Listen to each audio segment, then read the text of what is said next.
శాసనసభలో దాదాపు అన్ని విషయాల మీద మా ప్రభుత్వం శ్వేతపత్రాలు విడుదల చేసింది, చర్చకు అవకాశం ఇచ్చింది.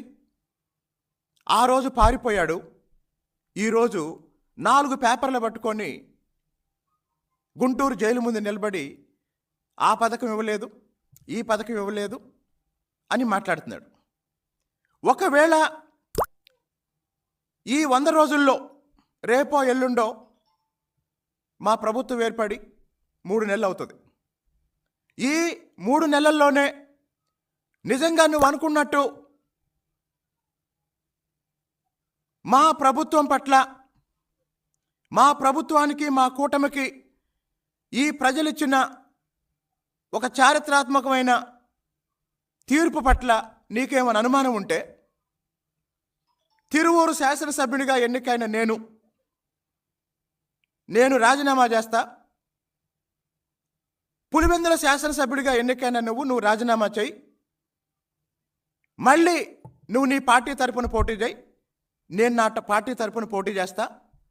ప్రజల మద్దతు, ప్రజల ఆమోదం ఎవరికొందో ప్రజల్ని అడుగుదాం. కాబట్టి ఒక పేపర్ ఉందని, ఒక ఛానల్ ఉందని, 24 గంటలు అబద్ధాలు మాట్లాడే కొంతమంది నాయకులు ఉన్నారని మీ ఇష్టం వచ్చినట్టు రాయటం, మీ ఇష్టం వచ్చినట్టు మాట్లాడటం జరిగితే మా నాయకుడి భాషలో చట్ట పరిధిలో ఎవరిని వదిలే ప్రసక్తి లేదు.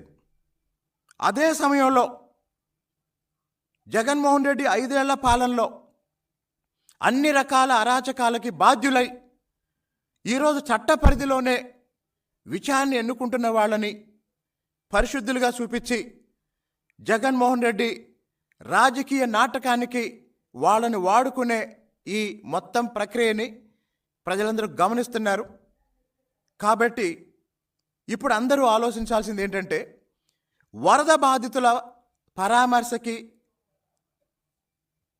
సమయం ఇవ్వని జగన్మోహన్ రెడ్డి, కుటుంబ సభ్యుడు అభిషేక్ రెడ్డి 5 రోజులుగా కోమాలో ఉంటే, చావు బతుకుల్లో ఉంటే అటువైపు చూడని భారతి జగన్మోహన్ రెడ్డి ఈరోజు నందిగం సురేష్ కోసం జైలు దాకా వెళ్ళారు. అంటే అర్థం ఏంటంటే, రాబోయే రోజుల్లో జగన్మోహన్ రెడ్డి ఆలోచనలేంటి, జగన్మోహన్ రెడ్డి ప్రణాళికలేంటో ఈ ప్రయారిటీలోనే తెలుస్తుంది. కాబట్టి ప్రజలు కూడా, రాజధాని ప్రజలు, రాష్ట్ర ప్రజలు జగన్మోహన్ రెడ్డి రాజకీయాల పట్ల అప్రమత్తంగా ఉండాలని, మానవత్వం లేని జగన్మోహన్ రెడ్డి, డబ్బు రాజ్యాధికారం తప్ప ఇంకా ఏటికి ప్రాధాన్యత ఇవ్వని జగన్మోహన్ రెడ్డి ఈ సామాజిక జీవితంలో, రాజకీయాల్లో ఉండటానికి అర్హుడు కాదన్న విషయం మొన్ననే ప్రజలు ఒక చారిత్రాత్మక తీర్పు ద్వారా నిర్ణయించారు.